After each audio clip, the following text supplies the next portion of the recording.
everyone. Welcome to another episode of the Leadership Growth Podcast. I'm your host, Daniel Stewart, along with my wonderful brother, Peter Stewart. And we have not only a fantastic guest, but a fantastic kind of counterintuitive topic, how friction can actually benefit our relationships. We'll let that sink in. We have a fantastic guest here to talk about it.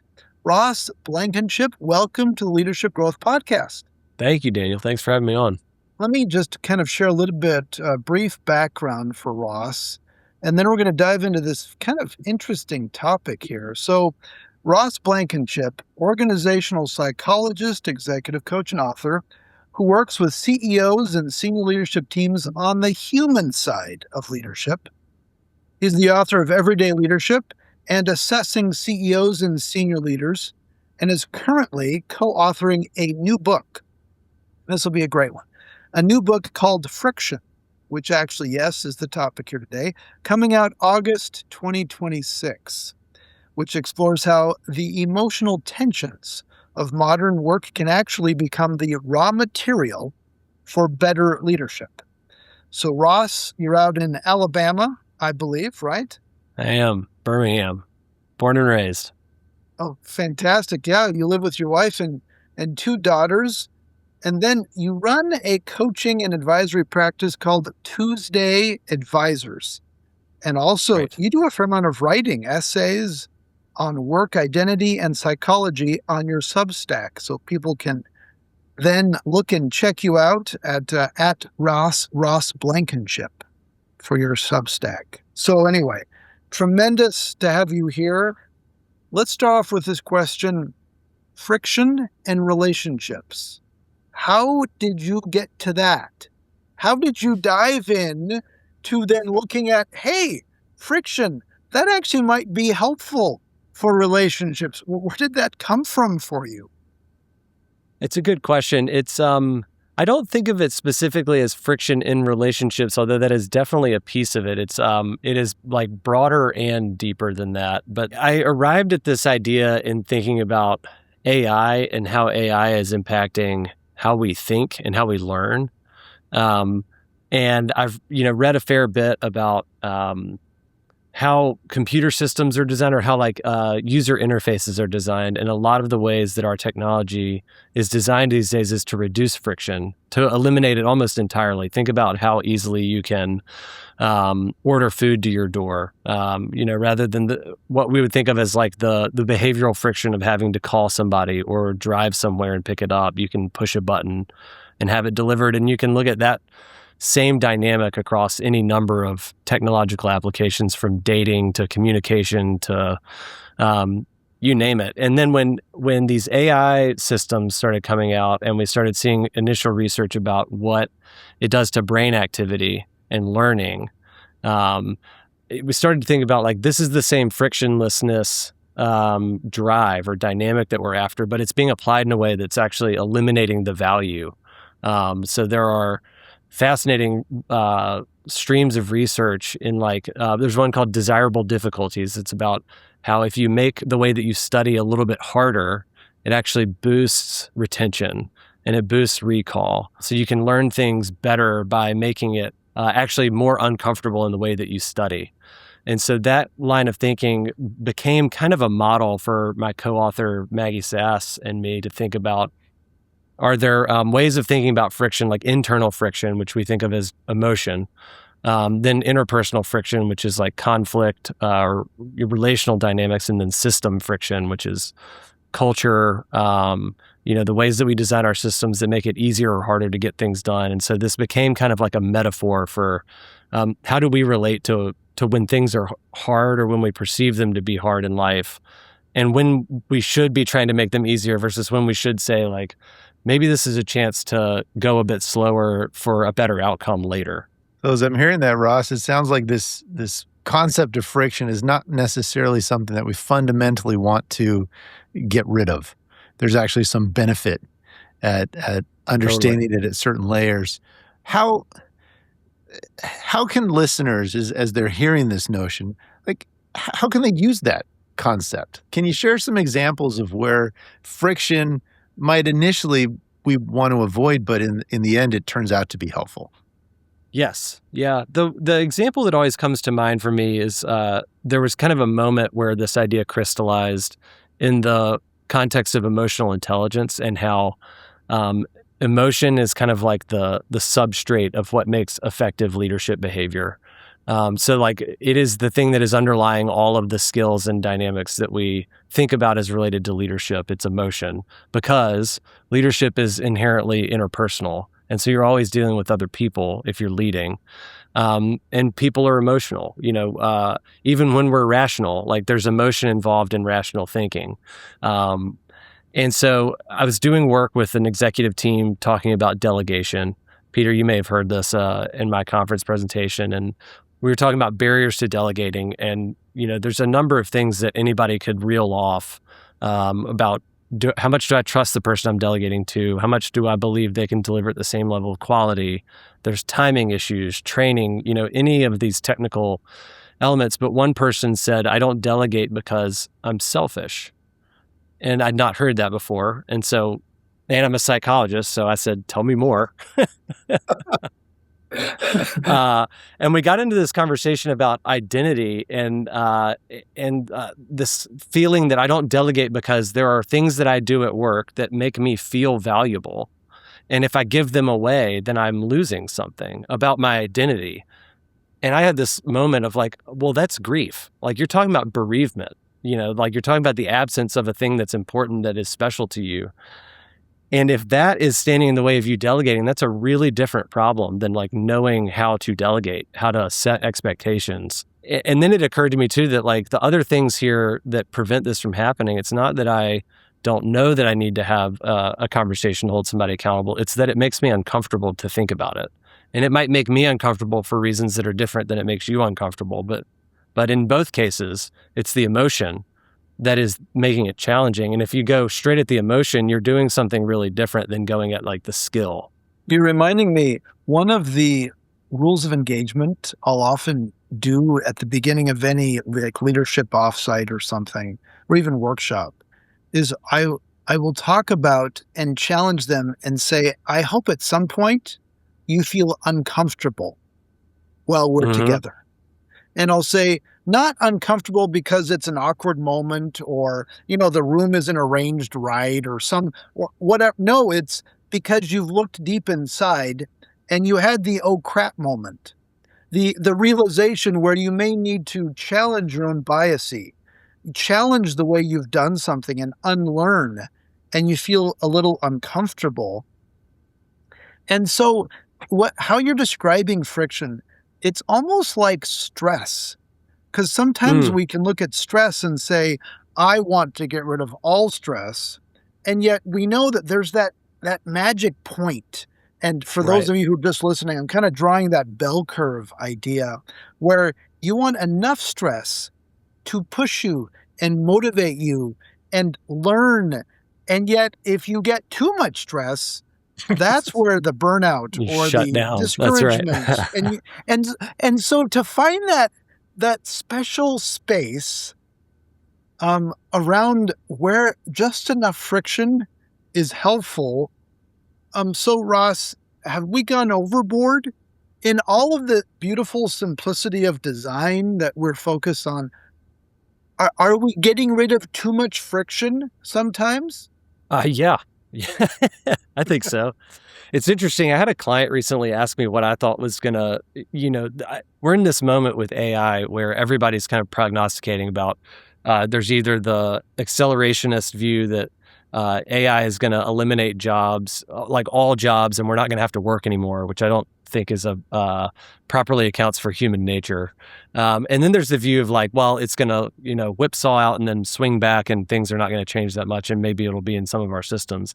I actually think the friction idea is a useful way to think about this because it's Dunning-Kruger, I think, the effect of like you need a certain amount of stress in order to be engaged and too much and you shut down or fight or flight or freeze or any of those fun reactions. At the individual level, I think there's an amount of using these technological systems that's really useful. It makes boring, monotonous, repetitive tasks almost eliminates them.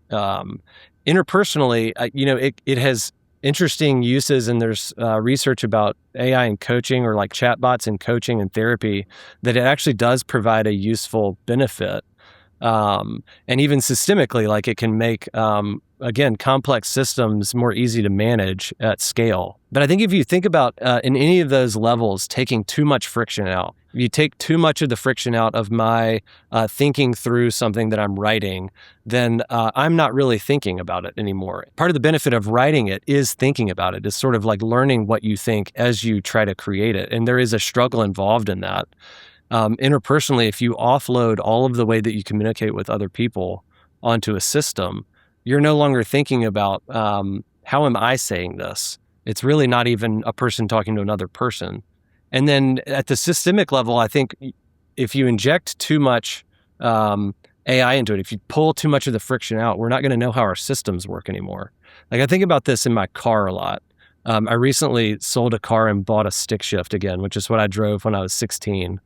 And things kept breaking in my car, and I was like, I am not a computer programmer, and so I can't work on my car. And like, it's not like I'm going to work on my car really anyway. But now I'm in a car that's like a machine, and I know it's a machine, and I experience that every day on the way to school with my kids because I'm shifting gears. It drives differently when it's cold. There's like an element of like I am in a real thing that I really appreciate, but it's definitely a system that has a lot more friction than getting into a Rivian that could basically drive my kids to school without me, probably. Mm-hmm. I feel like we run the risk of, if you abstract that idea out to society, it's like we're going to have people who don't know how to think through what they think, who don't know how to interact in uncomfortable ways, and who are trying to then solve problems in systems that have so much of the like understandable mechanisms pulled out of them, that you're kind of left to like look at it and wonder, like, I don't know what the AI is doing in there. I don't know how this machine works because it's a computer on wheels. It's not a car. It's fascinating as you're sharing this, because it's that notion of how, just at a fundamental level, friction builds strength and muscle. Mm-hmm.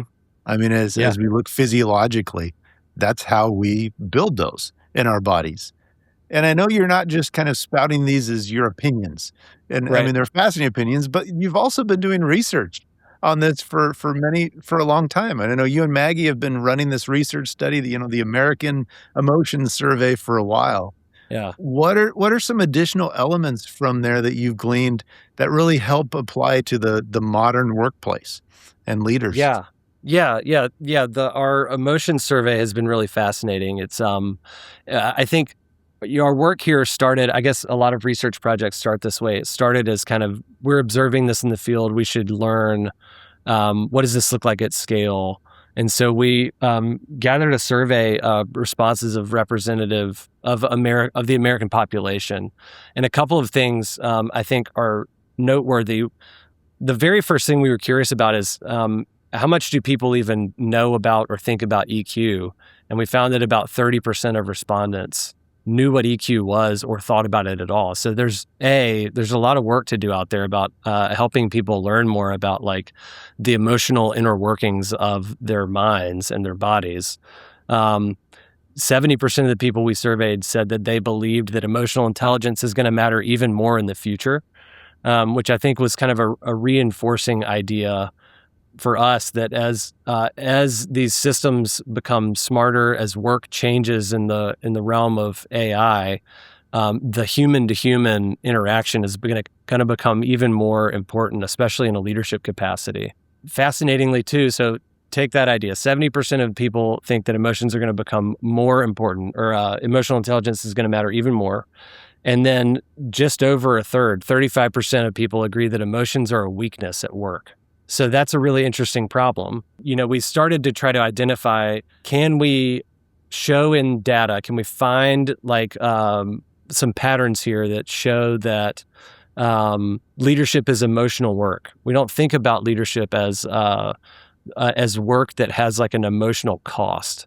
And we found, I would say we found that kind of in spades. We found that almost half of workers said they feel drained from managing their emotions at work.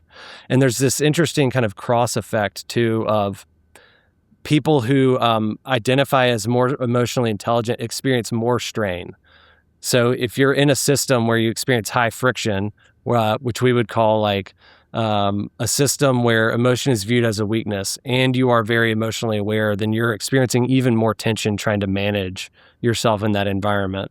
And then, of course, we find generational differences. It's kind of a classic generational ladder where the younger generations are less likely to view emotion as a weakness. Older generations are more likely to view it as a weakness. And so there's kind of a almost a sociological effect here too. We talk about the silver tsunami of retiring boomers.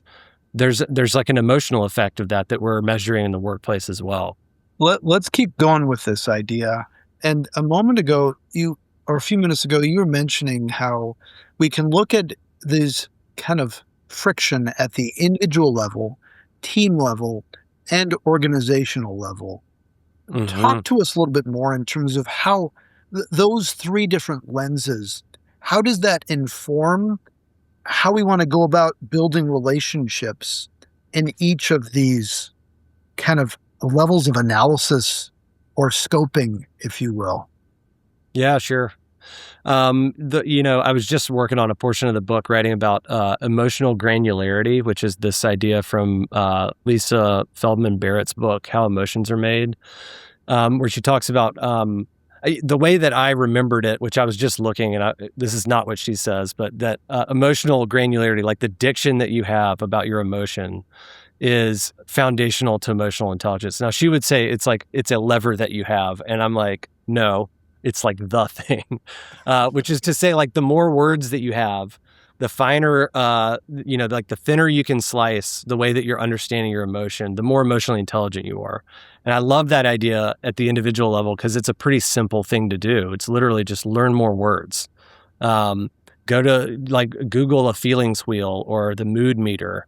And that is a way to become more emotionally intelligent, just to observe what you're feeling and try to get more specific about the word that you use. Men are notorious in my work for saying they feel frustrated.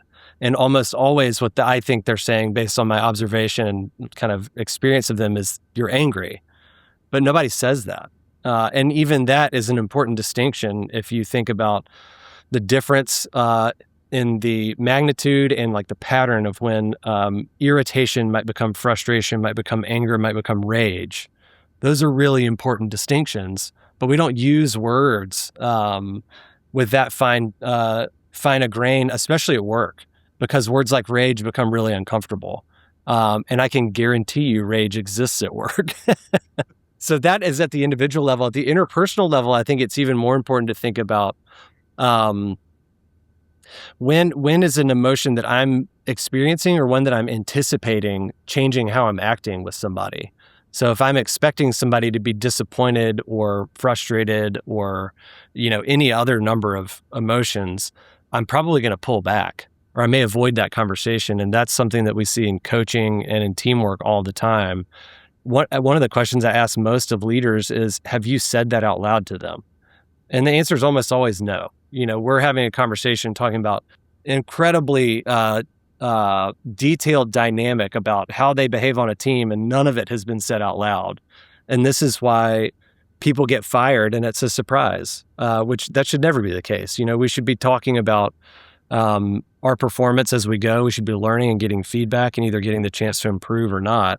At the system level, it's a much more complicated thing. There's a great book that I would recommend called The End of Burnout by Jonathan Malesic. And it's more of it's like a sociological, anthropological look at burnout. But the thing that he harps on ultimately is how systemic burnout is.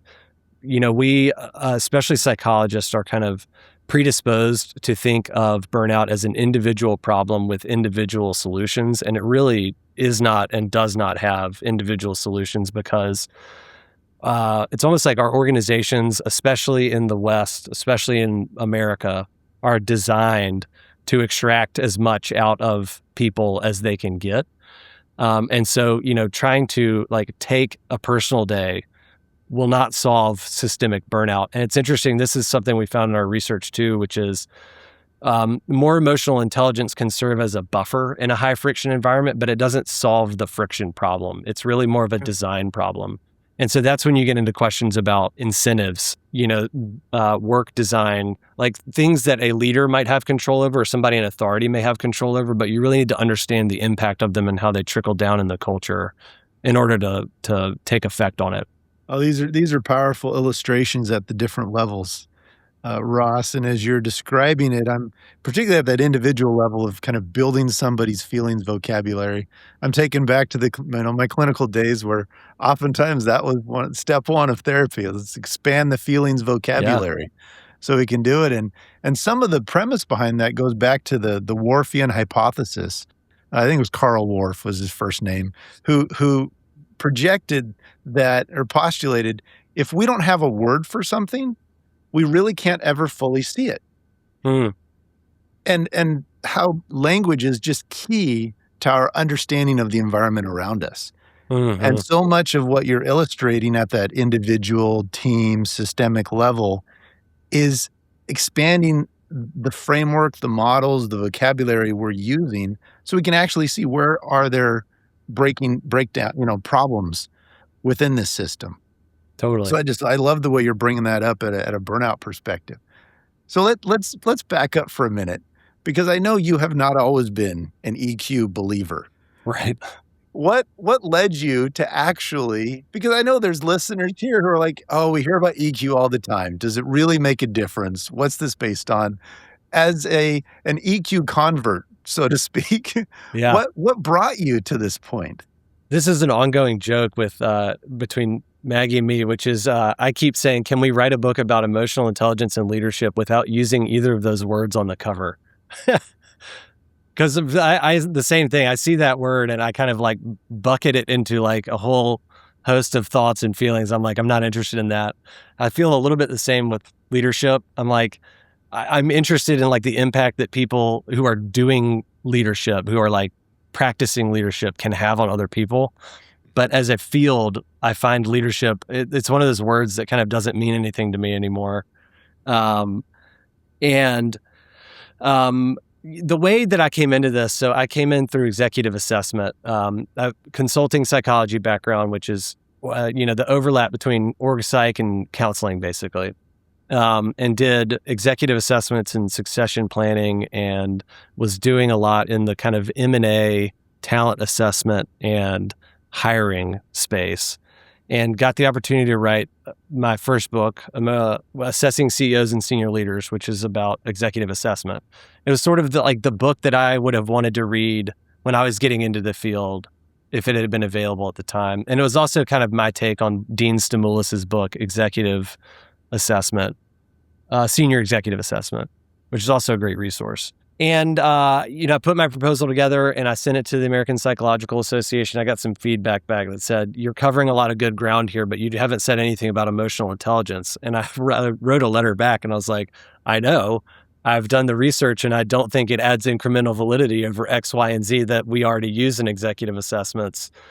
And at the very senior level, like the data sets aren't big enough. And, I kind of went on a grad school screed about it. And the person who wound up having provided that feedback is Maggie, who is my co-author in this book. She was a blind reviewer of my proposal.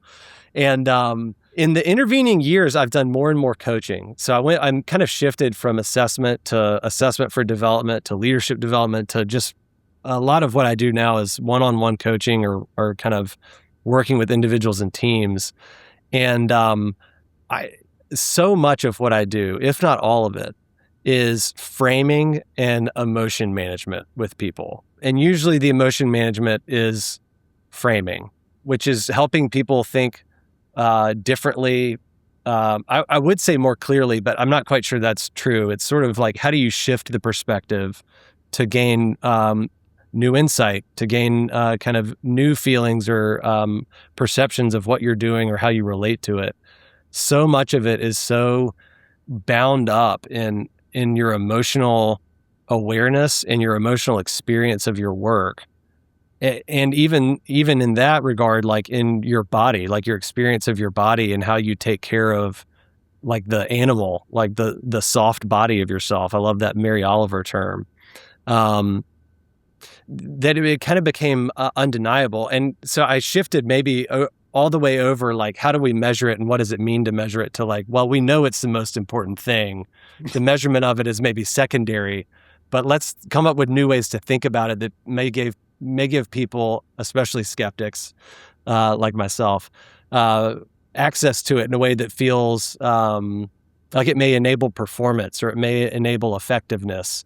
Not just like emotional intelligence for the sake of being like kind or demure or something like that.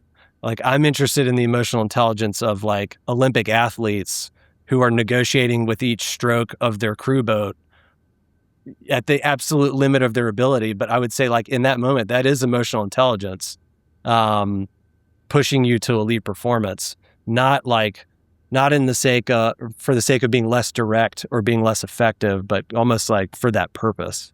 Let's take this to the day-to-day aspect of this as we think of applying so many of these ideas, leveraging friction to build effective working relationships with others.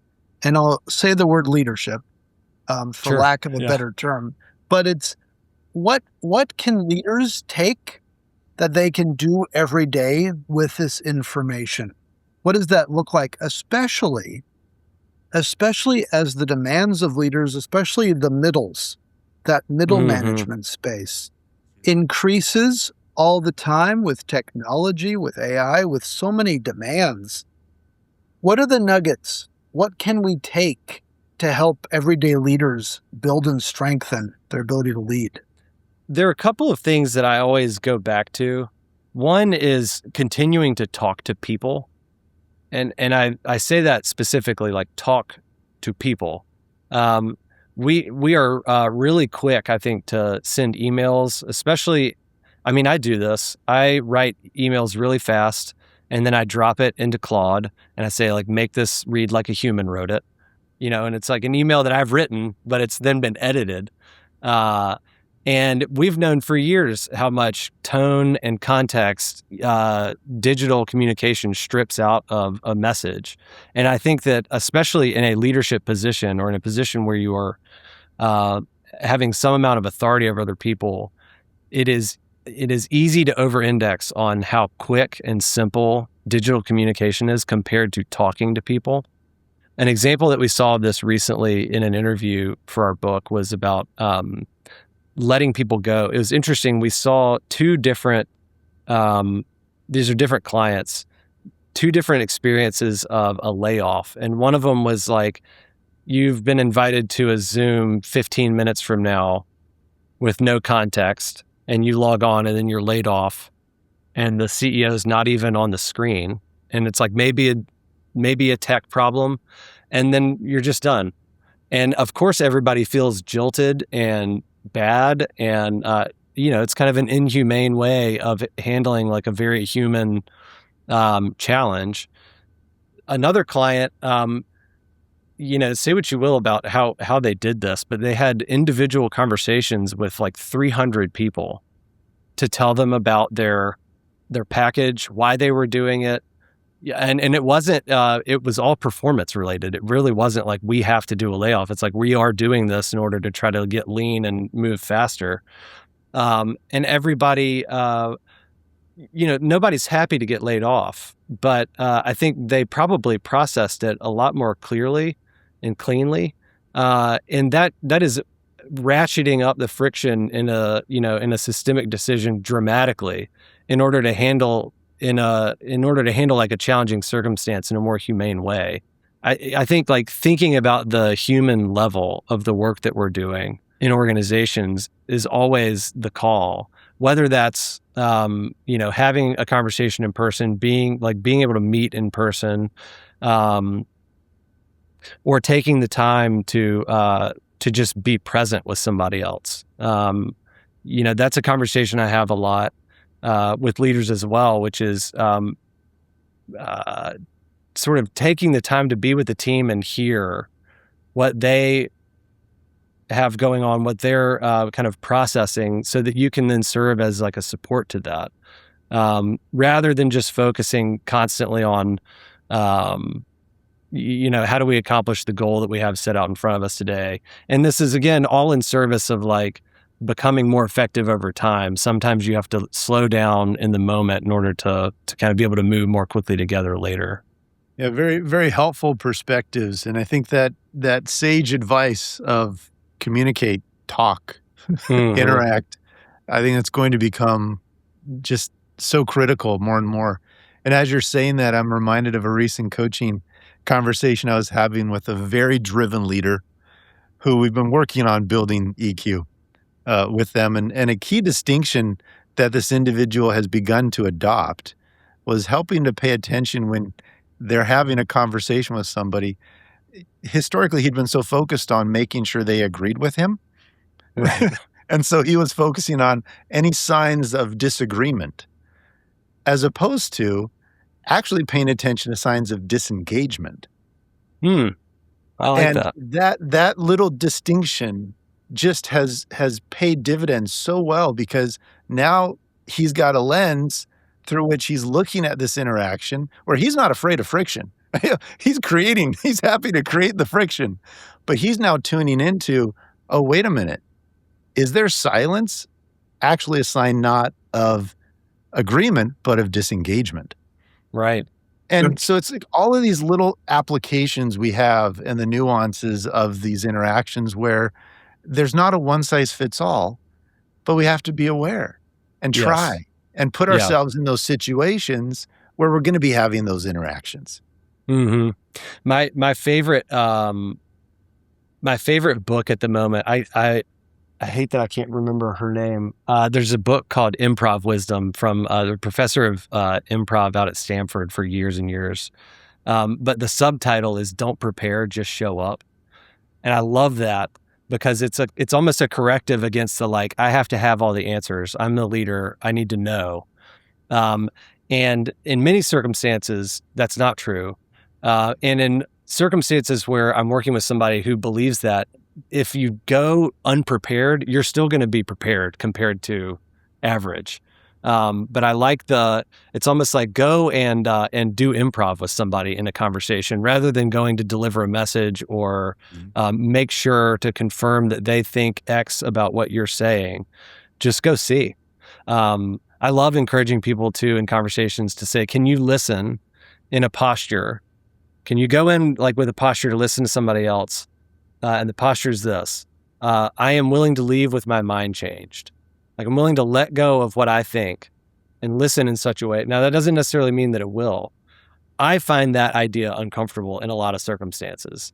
And I've had clients who say, like, I don't know what you're talking about. Like, I'm an attorney and that's not what I'm going to do. I have a perspective. But I think there is an interesting kind of mental check there of like, how can I go in with an open hand rather than a clenched fist in the way that I'm approaching this person or kind of interacting with them. That can be useful. Here's the final question for you. What's the one thing? What's the one thing that a leader can take away to be able to then leverage friction to build relationships effectively? What would be that one thing? Yeah, I wouldn't even go so far as how to leverage friction to build relationships or lead more effectively. I would say just find some friction in your life and reflect on it. Like, just start there. And usually there's a conversation I've not had, a person I'm not talking to, a decision that I haven't made. Find a sticking point, something that is kind of persistent or in the back of your mind, and just reflect on what's going on there. It might be as simple as, back to the idea of emotional granularity, try to apply a more specific word than frustration or avoidance, and dig into it a bit and see what's going on. Because I think the more specific you can get in a circumstance like that, the better able you are, I think, to then take action on it in a useful way to get started. The other, as part of that, then another way that we talk about that is like lowering the bar to start. So finding like the very simplest, smallest version of a task or something that counts as, as starting. The classic example in my mind from Atomic Habits is like, if you decide that doing a push-up a day counts as you having worked out that day, then you can work out every day. And that's the kind of habit that can start to change your identity over time, and then can lead to, more lengthier and complex exercises. But like, start there. Like, what is the smallest way that you can start to think about, there's some friction over here that I should reflect on and maybe put some more energy into thinking about. I love it. Start small, start with something. Just start. Ross, there you go. Thank you so much for being part of the Leadership Growth Podcast. Yeah, it's a treat. Thanks for having me, guys. Absolutely. And thank you to all of our listeners for joining us. And we hope that the ideas and tools that we've talked about today will help you elevate your leadership experience and performance. Join us again, subscribe and like, and we welcome you to a future episode. Take care, everyone. Bye. If you like this episode, please share it with a friend or colleague. Or better yet, leave a review to help other listeners find our show. And remember to subscribe so you never miss an episode. For more great content, or to learn more about how Stewart Leadership can help you grow your ability to lead effectively, please visit stewartleadership.com.